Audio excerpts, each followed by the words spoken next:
shop, there's crates unloaded on the floor, and we're already loading equipment in those crates.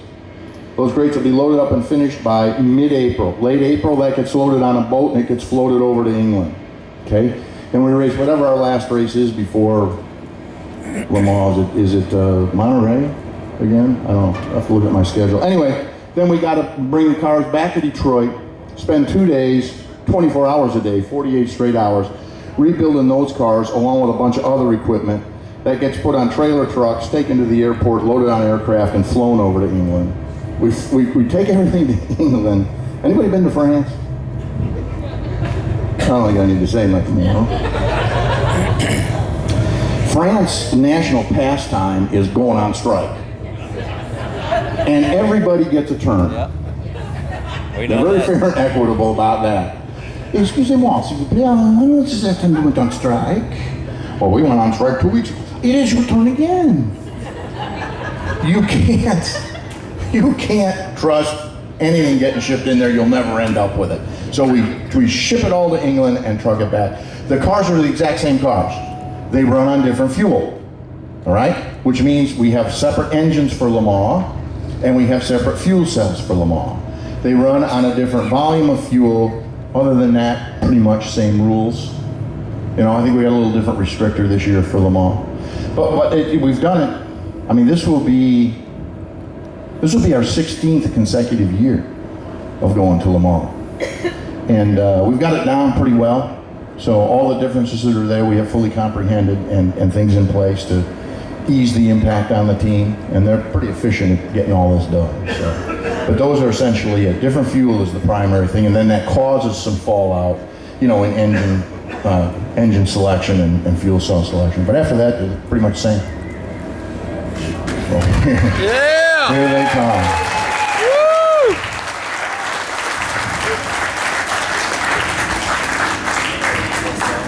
Yeah, and what you expected, okay? You walk down the line here, see who's all lined up. What did I just finish saying about France? Huh? What did I just finish saying about France? Oh, monsieur, are you on strike or are you here? Yeah. You know, I give these guys a hard time, but I think you guys see through that. This is really what makes it all go. These are the guys who work hard, 34 days a year.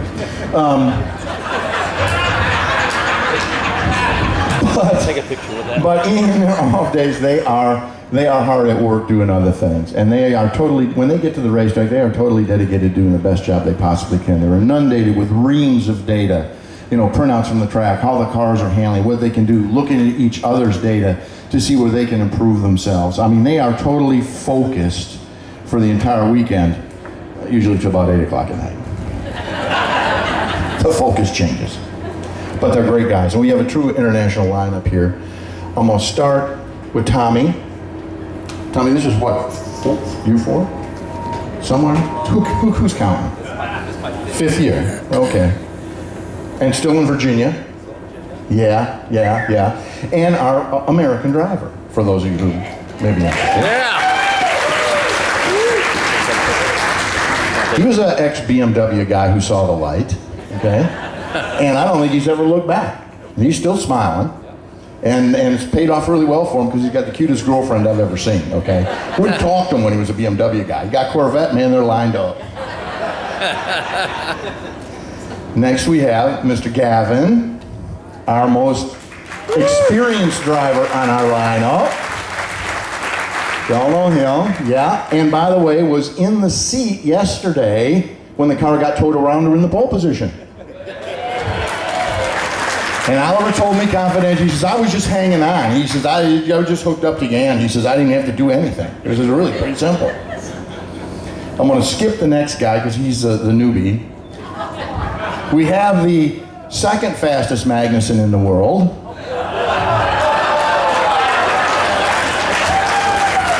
And also the second most experienced driver on our team. Jan's been with us for a while. Those of you who don't know, his son Kevin works at McLaren, okay? Very active in their Formula One program. spent the last season driving the second car there and is still at McLaren right now. So we're quite honored to have him, and even more honored when Kevin shows up. That's who they want the autograph from. We move on to the representative from Spain, Antonio Garcia. Okay. He was getting it done yesterday in the 3-car all day long, along with Jan. He'll be in the 3-car again for this race, and had a new daughter last year at Le Mans. Yeah, the night before the race. Where were we? This is a great story. Anybody know this story? Have I told this story before? A couple guys? Yeah. It's probably, what would it be? Maybe 8 o'clock at night, 9 o'clock at night? He comes up, we have a dining commons, which is much like this. He comes in, he says, "Can I talk to you?" I said, "Yeah." He says, "What's up?" He says, "My wife, she's having the baby." I said, "You gotta be kidding me." He goes, "No." He says, "What do I do?" I said, "What do you mean, what do you do? Go get your stuff, dude." I said, "I'm gonna call, get you a ride, we'll get you to the airport and get you there." He says, "The race is tomorrow." I said, "You can be back, doesn't start till 3.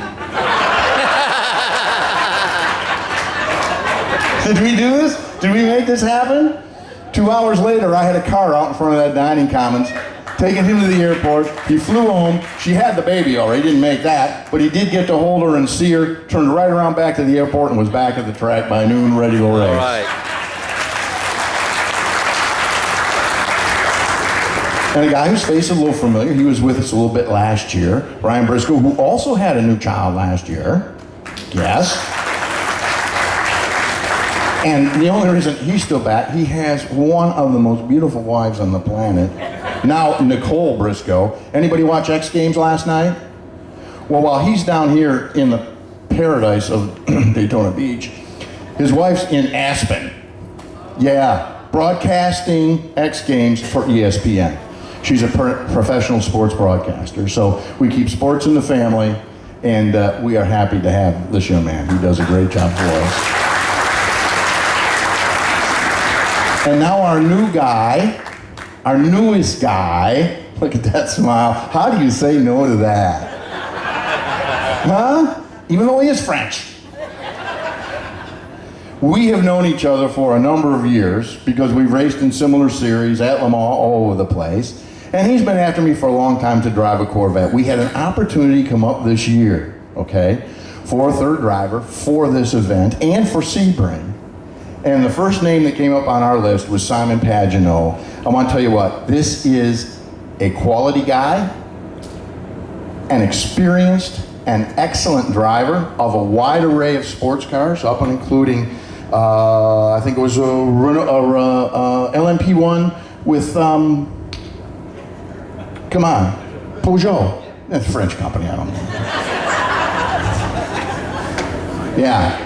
I mean, a great addition to our team, and the thing that makes it so good, you've heard me say this before, it's not just driving skill, it's the ability to have the personality, check the ego at the door, become part of our group, and understand how powerfully you embrace these guys as part of our family. You have to really understand that, and you have to be willing to give back. Not just willing to give back, but wanting to give back.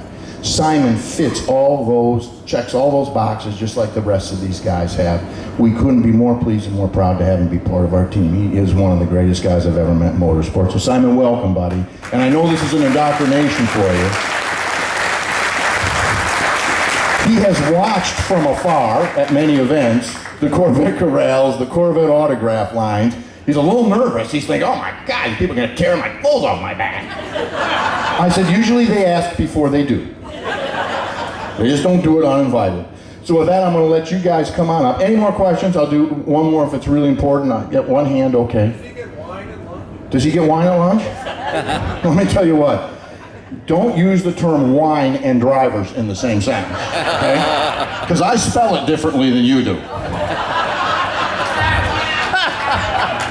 They are whining all the time, not just at lunch.